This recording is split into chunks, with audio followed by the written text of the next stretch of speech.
the relationships in your life. The most important relationship of all, the most lasting relationship I will ever have, is the relationship I have with myself. All other relationships come and go. Even marriages that last until death do us part end eventually. The one person I am with forever is me. My relationship with me is eternal. So what is this relationship like? Do I wake up in the morning glad to find myself here? Am I a person I like to be with? Do I enjoy my own thoughts? Do I laugh with myself? Do I love my body? Am I content being with me? If I don't have a good relationship with myself, how can I have a good one with someone else? If I don't love myself, I will always be looking for someone to complete me, to make me happy, to fulfill my dreams. Attracting healthy relationships. Being needy is the best way to attract an unsuccessful relationship. As author Wayne Dyer says, in any relationship in which two people become one, the end result is two half people. You see, if you expect the other person to fix your life or to be your better half, you are setting yourself up for failure. You want to really be happy with who you are before you enter a relationship. You want to be happy enough so that you don't even need a relationship to be happy. Also, if you have a relationship with someone who does not love himself or herself, then it is impossible to really please that person. You will never be good enough for someone who is insecure, frustrated, jealous, self-loathing, or resentful. Too often we knock ourselves out trying to be good enough for partners who don't have any idea how to accept our love because they don't love who they are. Life is a mirror. What we attract always mirrors those qualities we have or beliefs we have about ourselves and relationships. What others feel about us is their own limited perspective of life. We must learn that life has always loved us unconditionally. Jealous people are very insecure. They don't value themselves. They have no faith in their self-worth. Jealousy is really saying, I'm not good enough, I'm not worth loving, so I know my partner is going to cheat me or leave me for someone else. This creates anger and blame. If you stay with a jealous person, then you are saying that you don't deserve a loving relationship. It's often the same thing with spousal abusers. They either grow up in a family where abuse was normal and they just continue the family pattern, or they blame the world and their partners for their own lack of self-worth. Abusers will never stop the abuse pattern unless they undergo therapy. Abusers almost always have a parent they have deep resentment towards. Forgiveness is a vital issue for them. They must understand their patterns and be willing to change. Our parents' influence. All my relationships are based on the relationships I had with my parents. I was so shocked when I first discovered this. Years ago, I'd gone to a loving relationship workshop conducted by Sandra Ray, expecting to learn how to attract a loving relationship. I was so dismayed when I learned that we were going to work on our relationships with our parents. By the end of the workshop, though, I learned that the reason I had so many problems in my personal relationships was because of the very difficult childhood I had. The abuses my mother and I had endured, the abandonment and lovelessness of my childhood, it had all transferred itself into my current relationships. No wonder I attracted abusive men. No wonder they always abandoned me. No wonder I always felt unloved and unwanted. No wonder I always seemed to have bosses that frightened me. I was just living out what I had learned as a child. That was a very important workshop for me. I released a great deal of resentment and learned to work on forgiveness. The relationship with myself improved enormously, and never again did I attract an abusive man. So rather than wasting our time saying men are no good or women are no good, let's look into the relationships we had with our parents or that our parents had between each other. For example, what are your current complaints about the men or women in your life? Think about how you would fill in these blanks. He never. He always. She never. She always. Men won't. Women won't. Is this the way your mother or father behaved toward you? Did your mother treat your father this way? Or does this describe the way your father treated your mother? How was love expressed in your home when you were a child? You may have to reach back into your childhood relationship with your father or mother to resolve deep-seated fears surrounding a relationship. Ask yourself, what do I have to give up to be in a relationship? How do I lose me when I'm in a relationship? What messages did I receive as a child that created a belief in me that relationships are painful? Affirm the love for yourself. Perhaps you have a very difficult time setting limits, and people tend to take advantage of you. You may be sending out a message that says, I do not value and respect myself. It's okay to abuse me and take advantage of me. But this does not have to be true for you any longer. Begin today to affirm your love and your respect for yourself. Look into a mirror frequently and tell yourself, I love you. As simple as this sounds, it's a very powerful healing affirmation. As you grow in self-love, your relationships will begin to reflect this love and respect as well. You may wish to consider joining a support group such as Codependence Anonymous or Al-Anon.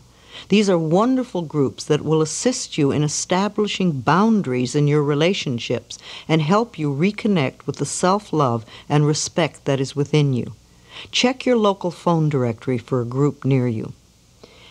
It pleases me to notice that self-help groups are becoming the new social norm. People getting together with similar problems, working on solutions. If you meet someone at one of these groups, you know that while they may have some problems, they are working to improve the quality of their lives.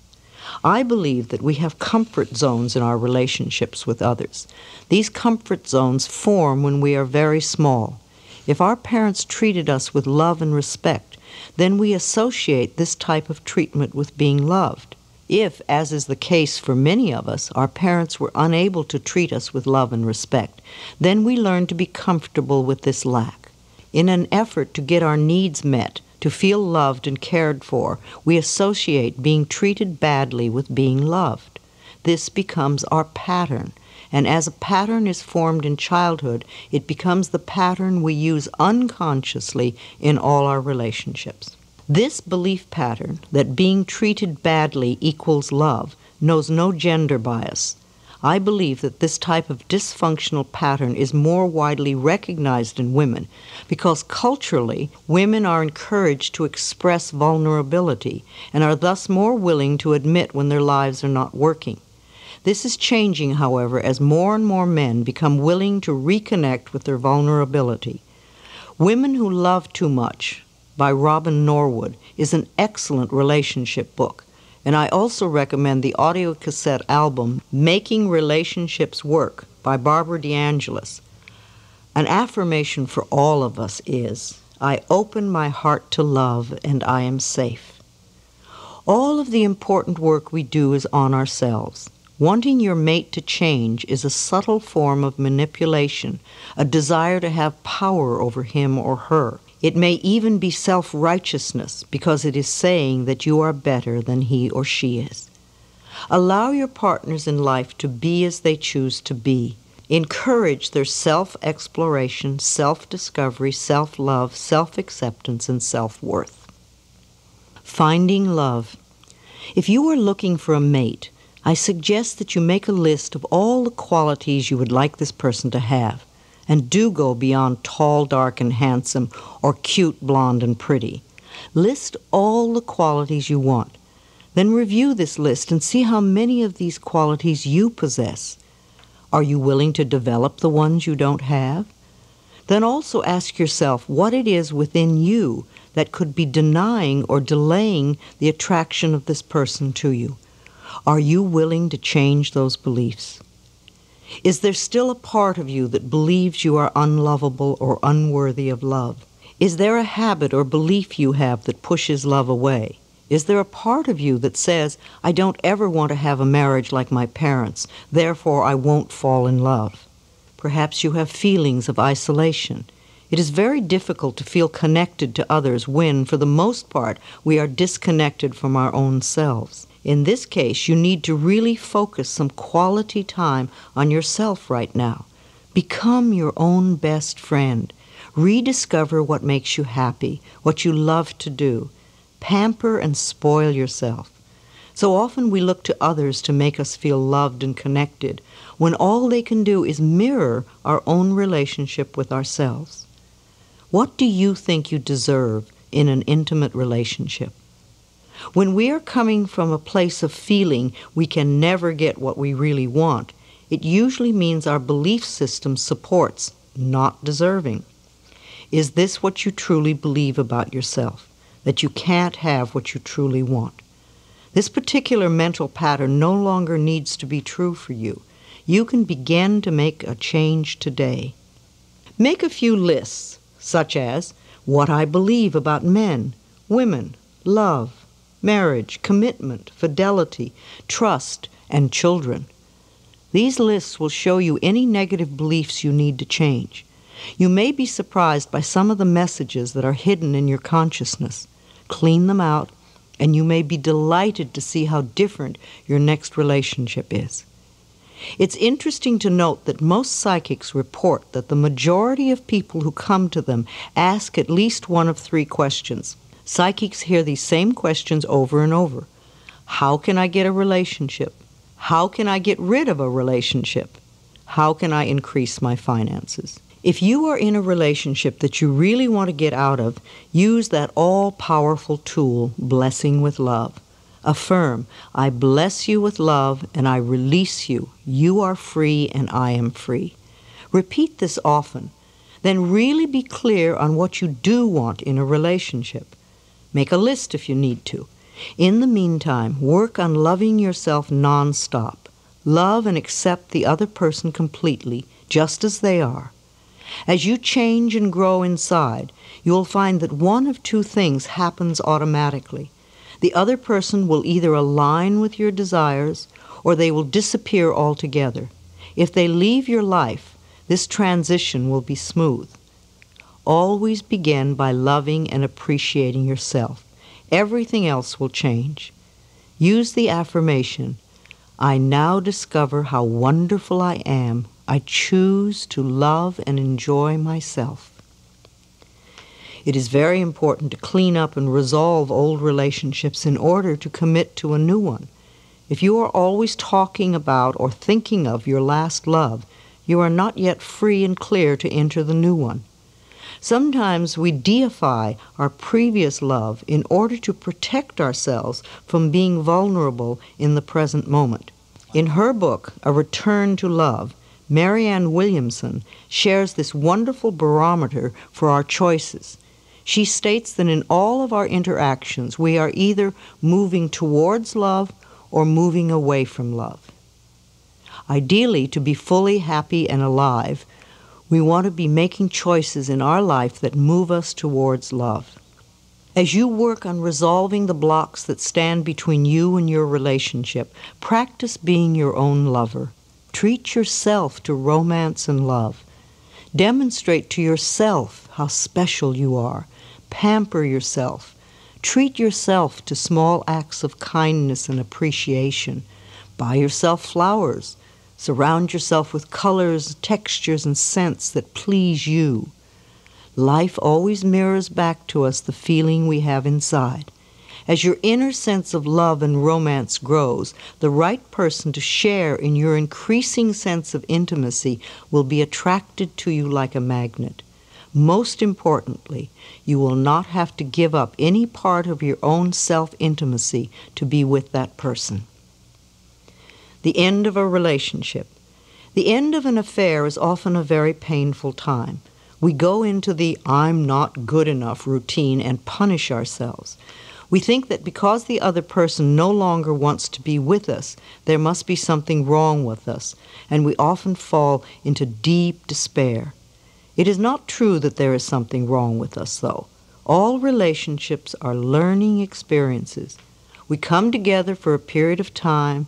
We share energy and experiences for as long as we can. We learn what we can together. Then there comes the time to part. This is normal and natural. Don't cling to an outworn romantic relationship just to avoid the pain of parting.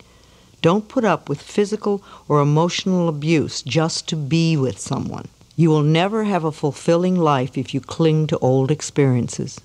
When we allow ourselves to be treated with disrespect, we are saying, I am not worth loving, so I have to stay here and accept this behavior. I can't bear to be alone with just myself, and I know that I'll never find another relationship. These negative affirmations pull you down. Instead, listen to the signals. When a relationship ends, life is giving you a chance for a new experience. This can be a time for deep gratitude, of acknowledging the good times you had together, and of appreciating all the learning experiences. Then you can release that relationship with love and get on with the next step in your life. This is a time for loving yourself with tenderness and understanding. This is not the end of your world. It's the beginning of a new phase. With love for yourself, this new time of your life can be far more wonderful than what you are just ending. Affirmations for the relationships in your life. I have come here to learn that there is only love. I am discovering how wonderful I am. I choose to love and enjoy myself. As a magnificent creation of a loving God, I am infinitely loved, and I accept this love now. I am open and receptive to a wonderful, loving relationship. By thinking loving, supportive thoughts, I create a loving, supportive relationship. I open my heart to love. It is safe for me to express love. I get along with everyone. Wherever I am, there is joy and laughter. I relate from my heart.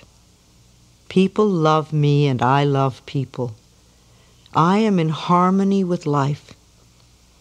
I always have the perfect partner in my life. I am safe and secure in my love for myself. I am in a harmonious relationship with life. Life loves me and I am safe. I envelop everyone in my life in a circle of love, no matter if they are male or female. I include my friends, my loved ones, my co-workers, and everyone from my past. I affirm that I have wonderful, harmonious relationships with everyone, where there is mutual respect and caring on both sides. I live with dignity and peace and joy. I expand my circle of love to envelop the entire planet, and this love comes back to me multiplied. Within me there is unconditional love, and I express it to everyone. My unconditional love includes me, for I know I am worth loving. I love and appreciate myself, and so it is.